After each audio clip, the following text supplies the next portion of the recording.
Yesus, firman Allah yang hidup. Setiap kita jemaat Tuhan yang siap merenungkan kebenaran firman Tuhan, mari sama-sama katakan amin. Puji Tuhan. Silakan duduk, Bapak Ibu Saudara yang terkasih. Shalom. Shalom. Ada sukacita? Amin. Sukacita hukumnya wajib. Karena firman Tuhan bilang bersukacita lah. Pernikahan yang biasa. Ya, Bapak Ibu Saudara yang terkasih dalam Tuhan, pertama-tama sukacita tersendiri karena tim LPPD ya atau Bau-Bau hadir bersama-sama kita beribadah hari ini. Mereka try out karena mereka akan menjadi representasi dari umat Kristen yang ada di Bau-Bau di kota Yogyakarta nanti. Baik. Maka dukunglah selalu dalam doa. Dan tentunya karya-karyanya kayak lain. Paling tidak perhatian tolong cuma bawa kita ada konsumsi begitu ya. Himbauan. Haleluya. Puji Tuhan. Bapak Ibu Saudara yang terkasih dalam Tuhan, minggu ini adalah minggu pra-Pentakosta karena hari Minggu depan kita akan merayakan hari Pentakosta, hari pencurahan Roh Kudus dan sekaligus merupakan hari ulang tahun gereja sedunia. Begitu. Dan kami selalu kita belajar, kita merayakan hari kenaikan. Kenaikan Tuhan Yesus ke surga. Ada panca perayaan. 6 sebenarnya, tapi yang 6-nya sudah perayaan kekal nanti. Yang pertama, kelahiran. Nuzulnya dalam Allah menjadi insan. Firman Allah yang telah menjadi manusia, kita rayakan Natal.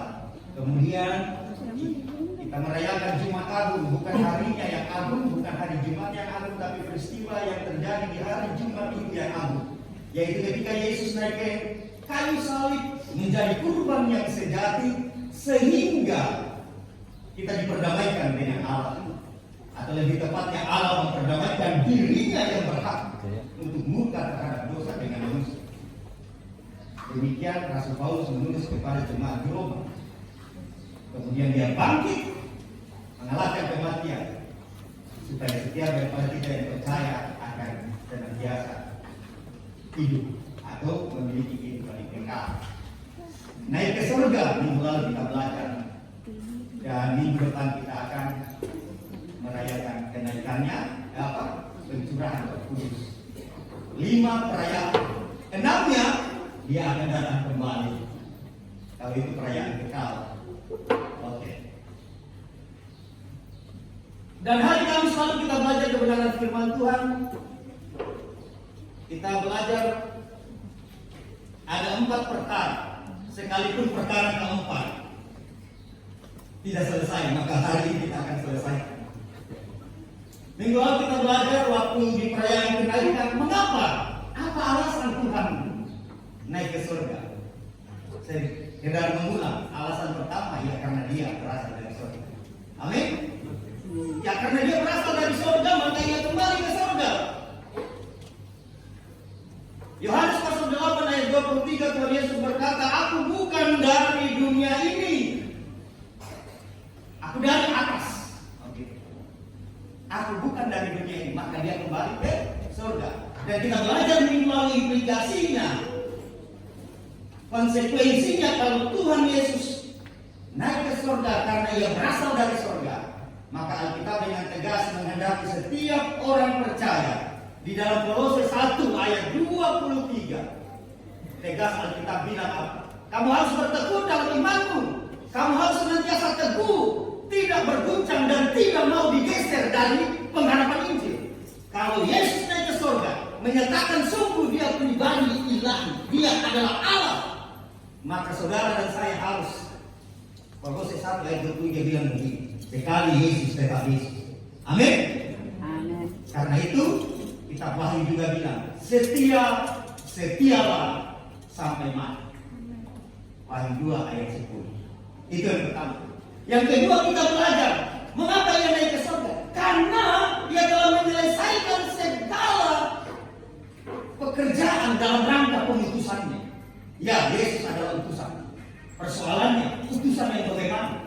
Itu yang selalu orang-orang mengatakan Yesus utusan bukan Tuhan. Sabar dulu. Karena konteks utusan menurut Alkitab yang dipakaikan kepada Yesus bukan seperti utusan nabi-nabi yang lain. Condong juru bicaranya Allah kepada umat itu nabi, ya. Begitu. Kalau imam kan perjanjian lama, perantaranya umat kepada Allah. Sehingga ketika umat di perjanjian lama melakukan kesalahan, mereka harus datang kepada imam, lalu imam memperdamaikan umat dengan Allah. Ia telah menyelesaikan pekerjaannya, misi pengutusannya. Selesai. Sudah selesai. Tetelestai. Karena itu Bapak Ibu Saudara terkasih dalam Tuhan, karena Tuhan Yesus telah menyelesaikan segala misi pengutusannya. Di dalam Yohanes 19 ayat 30, dia berkata, "Aku telah selesai." Di atas kayu salib dia berseru. Maka Bapak Ibu dan saya harusnya mengerjakan bagian kita. Berita pertobatan, pengampunan dosa harus terus disiarkan oleh saudara dan saya. Amin. Karena Tuhan Yesus telah menyelesaikan tugas pengutusan. Selama aku di dunia, aku terang dunia. Itu Tuhan bilang. Sekarang dia telah naik ke surga. Terang dunia itu diberikan kepada saudara dan saya. Mandat itu. Amin. Karena itu pergilah jadikanlah semua bangsa meniru demikian. Ia berfirman. Itu amanat agung. Pesan terakhir waktu yang naik ke surga. Yang ketiga kita belajar minggu lalu, dia pergi ini. Ini asli. Bukan yang kali tidak asli, tapi biasanya ini lebih didahulukan. Ia pergi menyediakan tempat bagi saudara dan saya. Amin. Yohanes pasal 14 ayat 1 bilang begini, jangan kau gelisah, jangan kau gegara. Gelisah, apalagi galau dan merana. Percaya kau kepada Allah dan percaya juga kepada aku. Yohanes 14 ayat 1. Ayat ini dengan tegas mengatakan bagaimana Yesus itu adalah Allah. Paralel. Percaya kepada Allah sesungguhnya sama dengan percaya kepada Yesus. Atau percaya kepada Yesus sesungguhnya kita percaya kepada Allah. Dan melalui ayat ini juga kita diberi jawaban untuk semua orang yang lagi galau, gelisah, merana, takut. Jawabannya hanya percaya. Daud di dalam Mazmur dia katakan, aku takut. Aku ingin percaya kepada Allah. Kekhawatiran, ketakutan, stres, obat yang terutama adalah percaya kepada Allah. Amin. Kemudian ayat 2 bilang begini, aku di rumah Bapakku banyak tempat tinggal. Kalau tidak begitu saya tidak bilang. Aku pergi ke situ untuk menyediakan tempat bagimu. Dan kalau aku sudah pergi dan aku telah menyediakan tempat bagimu, I will come again. Bahasa Inggris lagi. Aku akan kembali. Manakala sudah aku menyiapkan tempat bagimu. Ayat 3. Kenapa? Karena Tuhan mau di mana dia ada, umatnya juga ada di situ. Amin. Amin.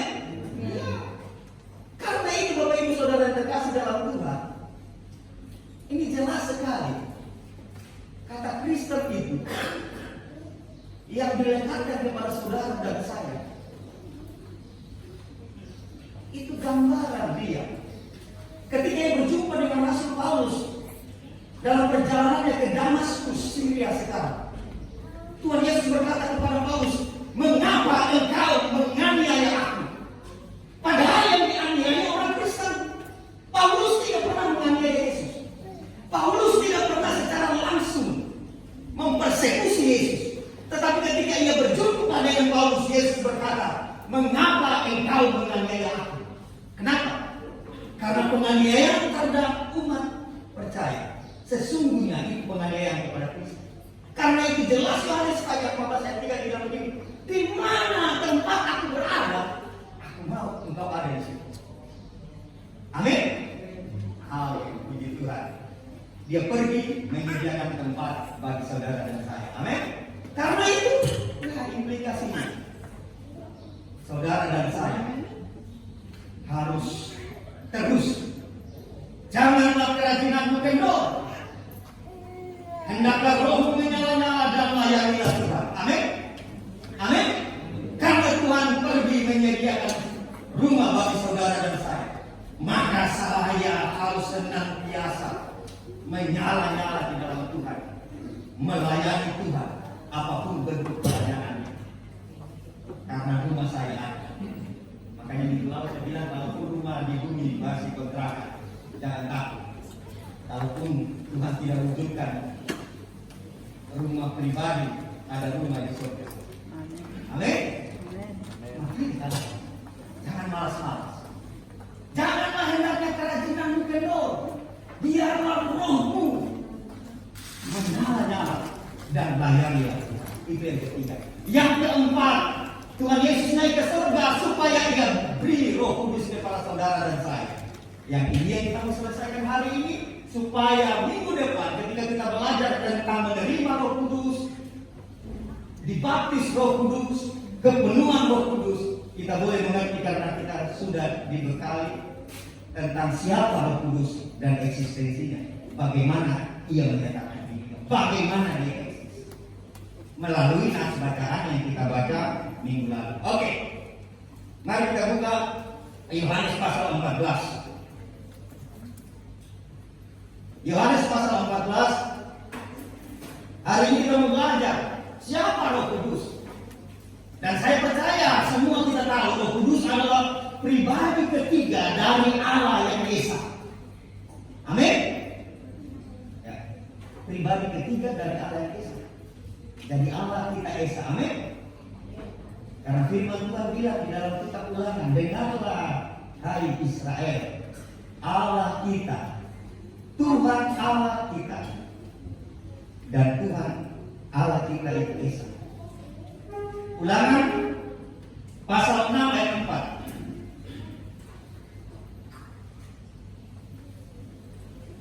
Dengarlah hai Israel, Shema Israel, Adonai Yahweh Eloheinu Ilahuna. Kalau bahasa Arab, Allah Ilahana, Allah kita. Adonai Echad, Tuhan itu Esa. Jadi tiga. Tuhan itu Esa. Mungkin sejajar dengan Kul Allahu Ahad. Katakanlah Allah itu, Allah Dia Esa.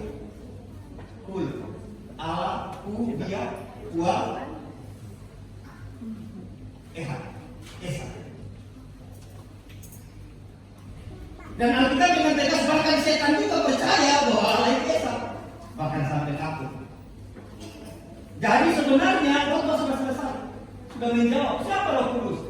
Roh Kudus adalah Allah. Amin.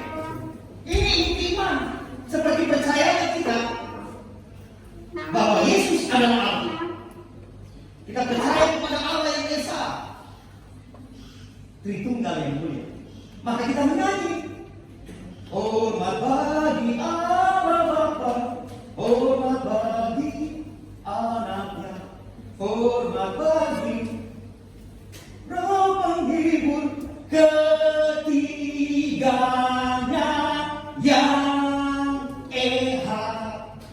Ya, ketiganya ya Esa, bukan Salisu Salasa. Ketiganya dari yang tiga. Kita belajar kemarin nama-nama hari itu. Yom Selisih, hari ketiga. Salisu Salasa, ketiga dari yang tiga. Tidak pernah kita nyanyi yang ada ketiganya yang Esa. Maka saya mau tegaskan, Roh Kudus adalah Allah. Mari kita baca kembali nats kita. Yohanes 14 ayat 15. Kita mulai pelajaran kita. Alkitab bilang begini, jikalau kamu mengasihi aku, kamu menuruti segala perintah. Perhatikan bahwa perwujudan dari kasih adalah taat. Ya, jikalau kamu mengasihi aku, indikator tolok ukurnya saudara mengasihi Tuhan, saya mengasihi Tuhan adalah taat. Amin. Ya, jikalau kamu mengasihi aku, kamu akan menuruti segala perintah. Maka di bagian lain, Yohanes menulis dalam suratnya yang pertama, kalau ada ngaku-ngaku orang mengenal Tuhan, tetapi kemudian dia tidak hidup di dalam ketaatan, dia bohong. Maka di 1 Yohanes bilang begini, mengenal sama dengan taat.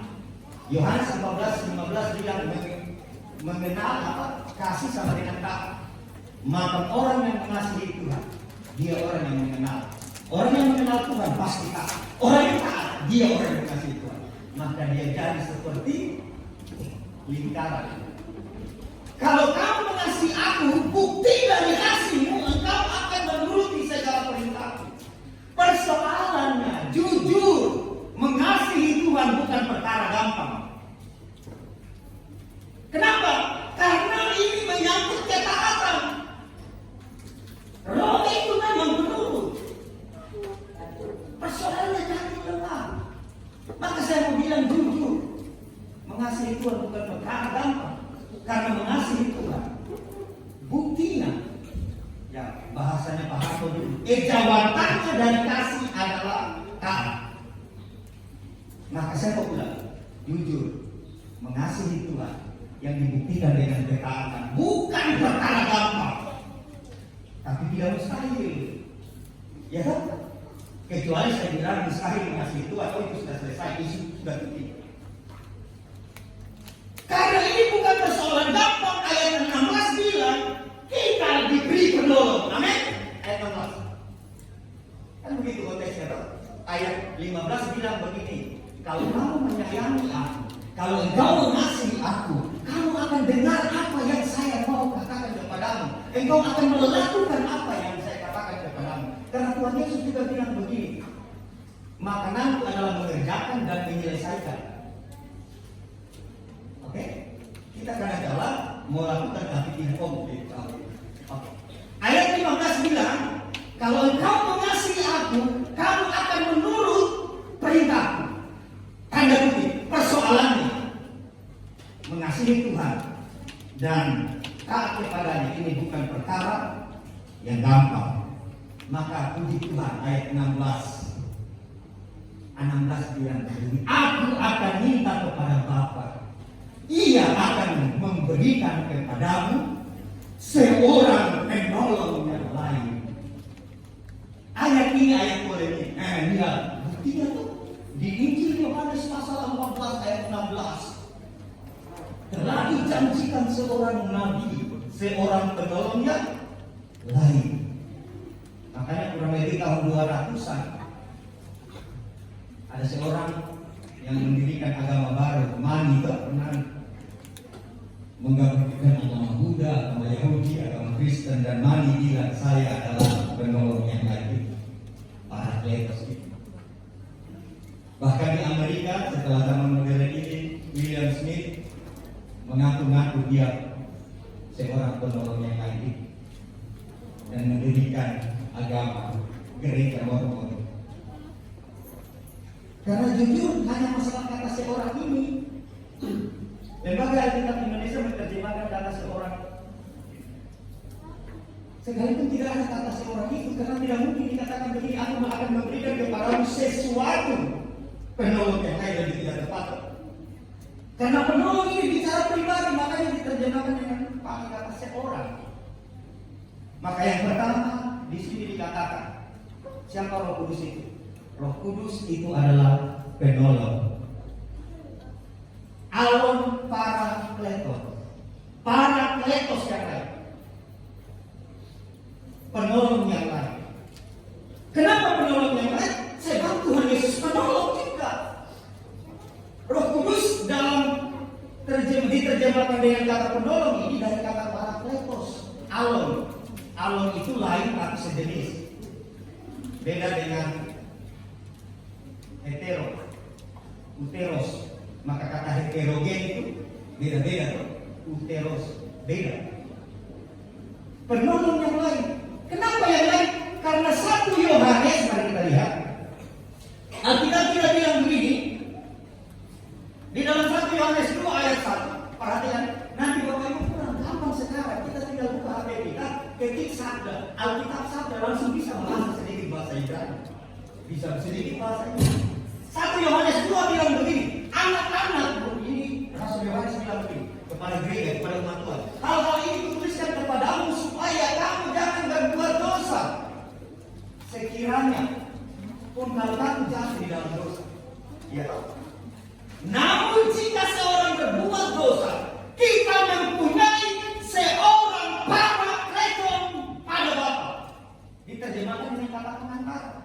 Jadi Yesus parakletos, Roh Kudus parakletos yang lain. Amin. Kalau Yesus Allah, maka Roh Kudus pasti Allah. Amin. Itu yang pertama. Ini gimana? Core belief itu begini. Tidak boleh berubah-ubah ini. Yang lain boleh berubah. Liturgi ibadah boleh berganti. Boleh. Tapi prinsip yang kita sudah belajar tentang liturgi itu, paling tidak dari awal umat kepada Tuhan menyembah. Habis itu di pertengahan ada firman, Tuhan bicara kepada umat. Lalu respon terhadap firman, umat bicara lagi kepada Tuhan melalui pujian. Begitu. Paling tidak sederhananya liturgi begitu. Jadi Roh Kudus adalah Allah, Yesus adalah Allah. Sejajar. Oke, nanti kita lihat lagi. Berikutnya, karena minggu depan kita mau belajar tentang menerima Roh Kudus, kita akan belajar tentang baptisan Roh Kudus, kepenuhan Roh Kudus. Yang berikutnya, Yohanes 14 ayat 17 kembali.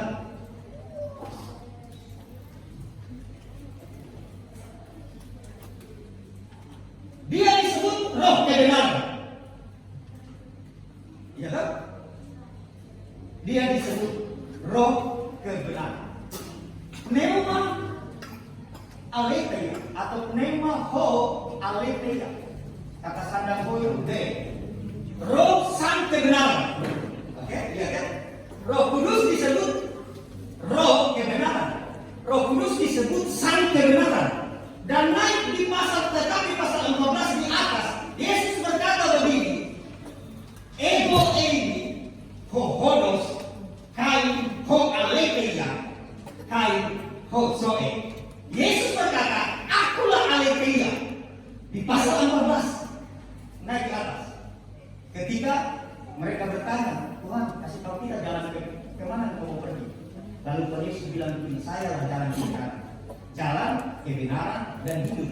Sayalah al-tariq, al-haq, al-hayat. Maka ada ilmu hayat. Roh Kudus sang kebenaran, Yesus sang kebenaran. Maka Roh Kudus adalah Allah, karena Yesus adalah Allah. Amin. Iya. Pasal 14 dulu, naik ke atas dulu. Ayat yang ke-6. 14 ayat 6.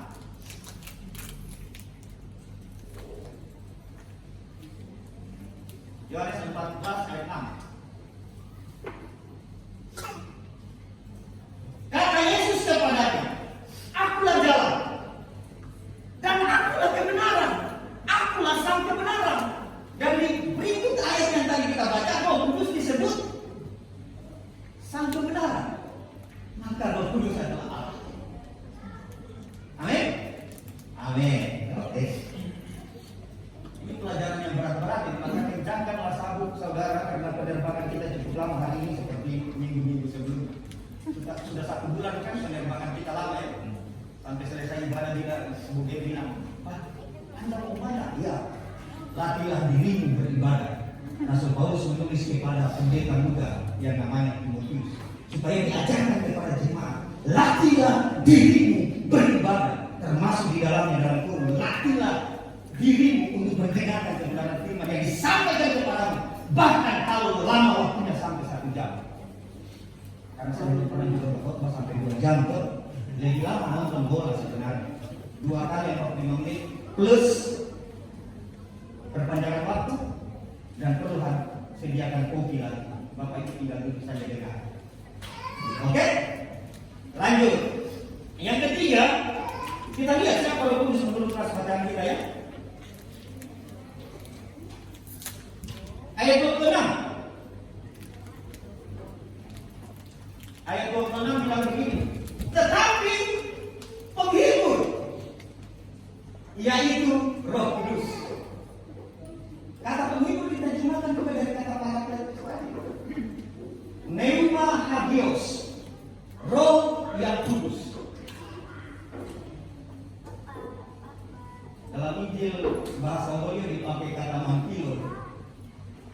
Ya Pak Edi. Puji Tuhan sudah ada terbit Injil dalam aplikasi baru Injil Lukas, Injil Matius, Kejadian, Keluaran, Kitab Rut. Bisa didownload sekarang.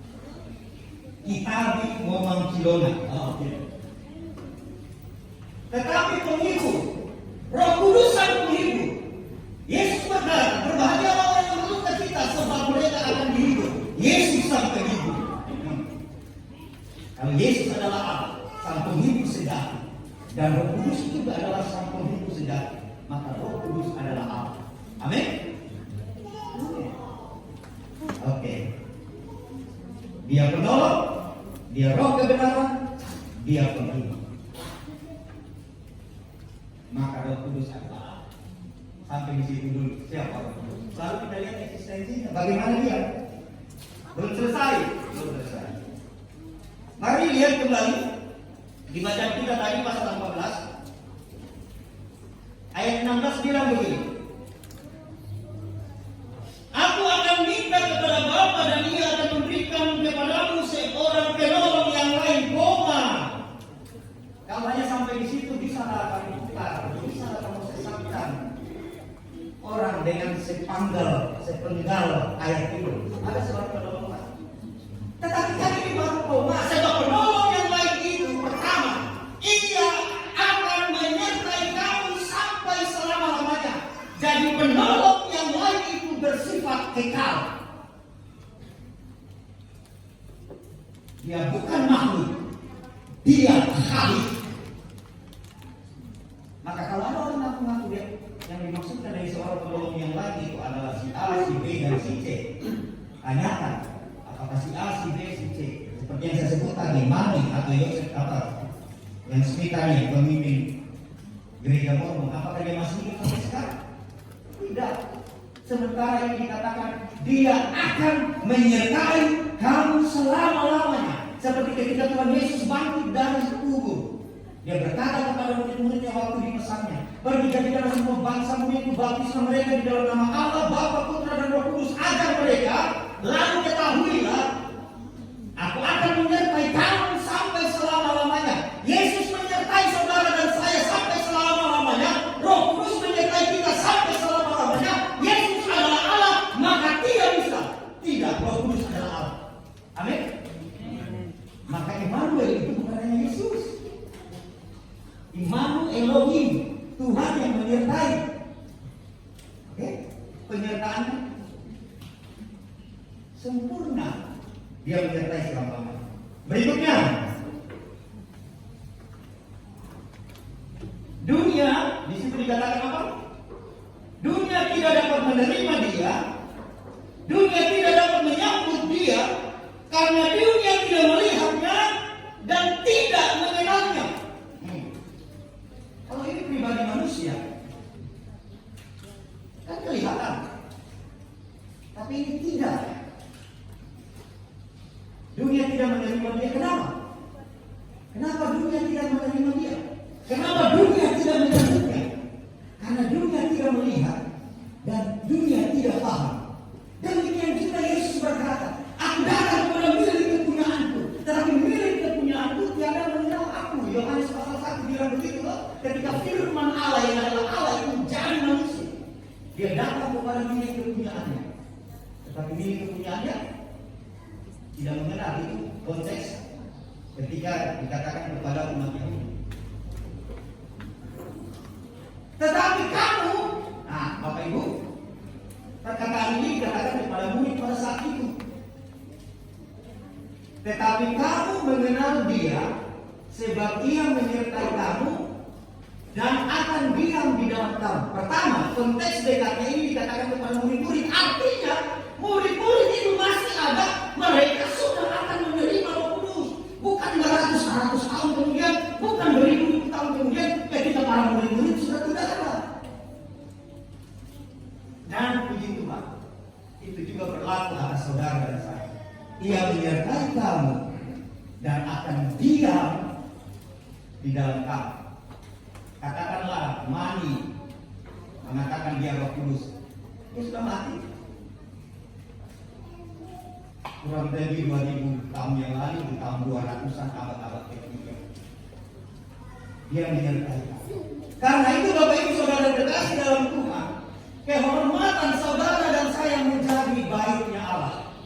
Allah tidak memilih tinggal di gedung yang tinggi mencakar langit, yang dimuliakan orang, dilapisi emas sedemikian dengan lantai marmer, tetapi dia tinggal di dalam saudara dan saya. Amin. Oke, mari buka 1 Korintus pasal 6 ayat 19. 1 Korintus 6 ayat 19. Atau tidak tahukah kamu? Seharusnya Anda tahu bahwa tubuhmu adalah bait Roh Kudus yang diam di dalam kamu. Roh Kudus yang kamu peroleh dari Allah, dan bahwa kamu bukan milik kamu sendiri. Sehingga setiap daripada kita akan berkata, suka-sukamu Tuhan, suka-sukamu Tuhan. Karena yang punya kita, yang punya diri kita adalah Tuhan. Kita sampai mana yang ketiga ya? Dia menyertai selamanya. Kita mengenal Dia dan bahkan Dia diam di dalam kita. Dia sertai kita sampai selama-lamanya. Pasal 14 ayat 26 firman Tuhan bilang begini. Pasal 14 ayat 26. Tetapi Parakletos, yaitu Pneuma Hagios, yang akan diutus. Oh, ternyata Roh Kudus juga utusan. Nah, itu yang saya bilang kan. Yohanes 17 ayat 3, coba buka. Kita perbandingkan dengan Yesus ya. Ini juga ayat yang selalu dipakai untuk menyerang kekristenan, untuk mengatakan bahwa Yesus hanya utusan, hanya nabi. Betul, Yesus nabi betul, tapi belum selesai. Dia nabi, dia raja, dia imam besar. Lalu orang bilang begini, coba buka Yohanes 17 ayat 3. Di situ dikatakan bahwa hanya ada satu Allah dan Yesus adalah utusan.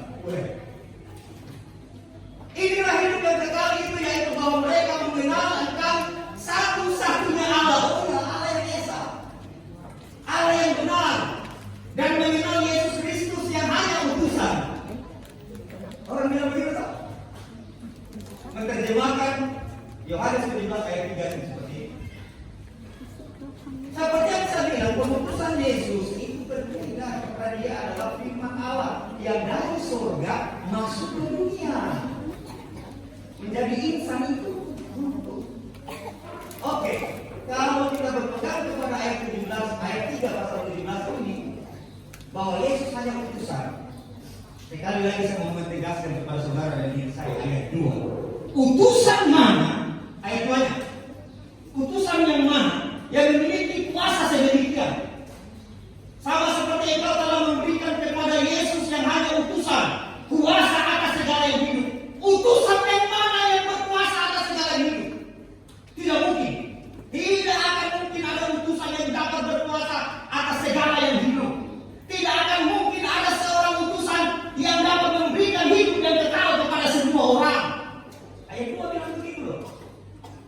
Sama seperti Engkau telah memberikan kepada Yesus kuasa atas segala hidup, demikian pula Yesus akan memberikan hidup yang kekal kepada semua yang telah Bapa berikan kepada Yesus. Utusan mana yang punya kuasa seperti ini?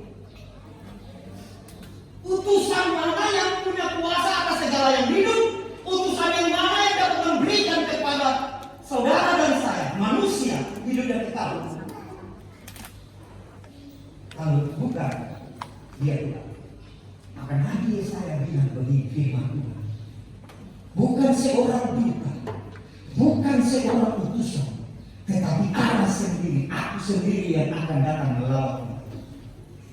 Dan di bagian lain Alkitab bilang Nabi Yesaya, tidak ada juru selamat lain kecuali Tuhan, kecuali Allah.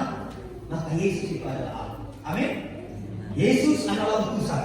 Utusan bukan dalam pengertian orang yang pakai untuk menyerang Kristen, karena dia berasal bukan dari dunia. Bapak Ibu, kalau saya orang Indonesia, lalu pemerintah Indonesia suruh saya ke Amerika, saya utusan. Amin. Utusan Indonesia. Tim ini nanti pergi ke Yogyakarta, utusan. Bau-bau, paling tidak utusan provinsi. Karena mereka bukan orang Yogyakarta. Oke. Yesus utusan. Ada utusan dalam konteks Alkitab. Dia Allah. Roh Kudus utusan. Dia Allah. Pasal 14 ayat 26. Lanjut. Tetapi penghibur yaitu Roh Kudus yang akan diutus oleh Bapa dalam nama Yesus, dalam namaku.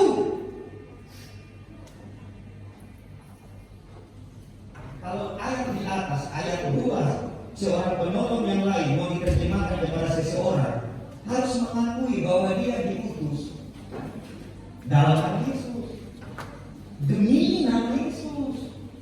Ya kan? Lalu dialah yang akan mengajar, didaktik bukunya. Jadi Roh Kudus itu sang pengajar. Di bagian lain Alkitab tegas bilang Yesus itu Maha Guru, Guru Agung. Roh Kudus dikatakan dia juga sang pengajar, guru. Yesus adalah Allah, Roh Kudus adalah Allah. Amin. Amin. Lanjut lagi. Alkitab bilang begini, ayat 26. Dia yang akan mengajarkan segala sesuatu kepadamu dan akan mengingatkan kamu akan semua yang telah kukatakan kepadamu. Hai murid-murid yang ada pada saat itu. Makanya ketika Roh Kudus datang, mereka langsung tahu, oh inilah ini yang dibilangkan. Jadi tidak tunggu lama. Hanya perlu 10 hari ke depan lalu mereka diingatkan kembali, ini yang dibilang Tuhan. Jadi tidak bisa ini membuatkan seorang penolong yang lain ini disandarkan, disebutkan kepada orang lain, kecuali hanya kepada Roh Kudus dalam Alkitab kita. Jadi jangan mau digeser dari penerapan Injil. Amin. Amin. Yang terakhir, pasal 16 ayat 13. Pasal 16 ayat 17. Namun benar yang kukatakan ini kepadamu, Tuhan Yesus bilang begitu, adalah lebih berguna bagi kamu jika aku pergi. Sebab jikalau aku tidak pergi, penghibur itu, Parakletos itu, tidak akan datang kepadamu. Tetapi jikalau aku pergi, aku mengutus dia kepadamu. Tadi Bapa yang mengutus, sekarang Yesus yang mengutus. Karena hakikatnya Yesus adalah Allah, Bapa adalah Allah. Amin. Iya. Jadi kalau ada orang mengaku dia utusan, harus mengaku bahwa Yesus adalah sang pengutus. Maka tidak bisa tidak. Yesus adalah Allah. Ayat 13 dari pasal 16. Demikian firman Tuhan.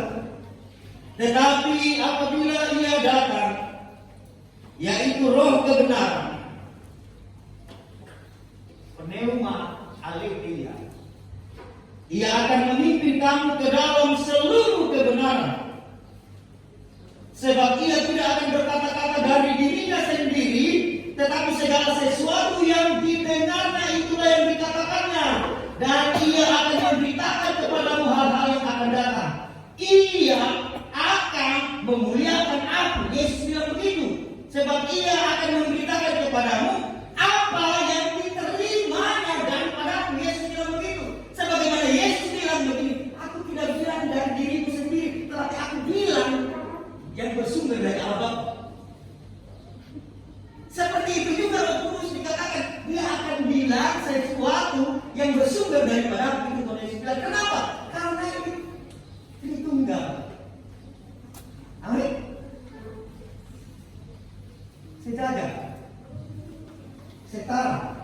bisa dibela, tapi tidak mungkin dipisah.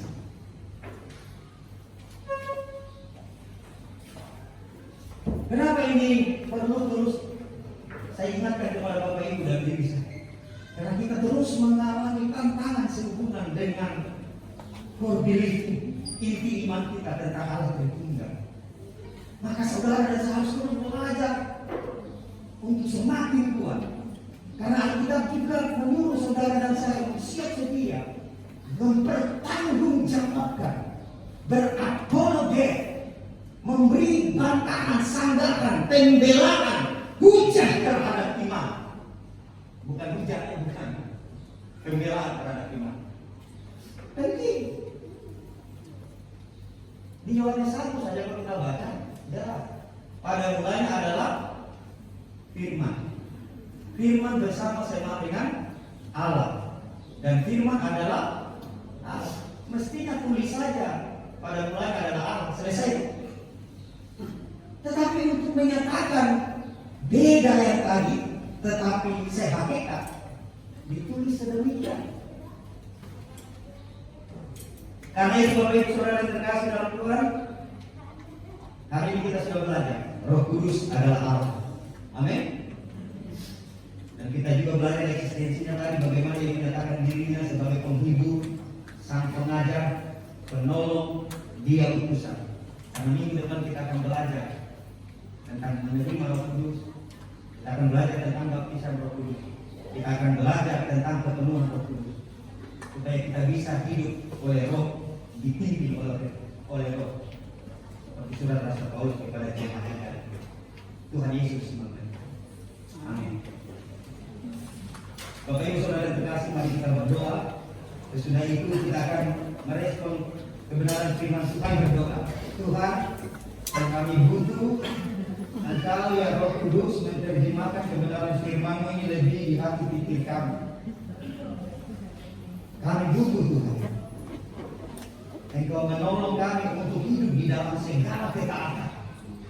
Ketaatan untuk memberitakan firman-Mu, mengabarkan kabar baik kepada semua orang melalui perkataan, melalui perbuatan kami. Kami perlu pertolongan daripada-Mu ya Roh Kudus. Karena itu mari kami minta terjemahkan ini lebih lagi kepada kami masing-masing, supaya kami juga boleh mempertanggungjawabkan pengharapan iman yang ada pada kami. Terima kasih Tuhan. Kemuliaan hanya Bapa. Materaikanlah firman-Mu di hati diri kami. Dari Kristus Yesus Tuhan kami berdoa. Amin.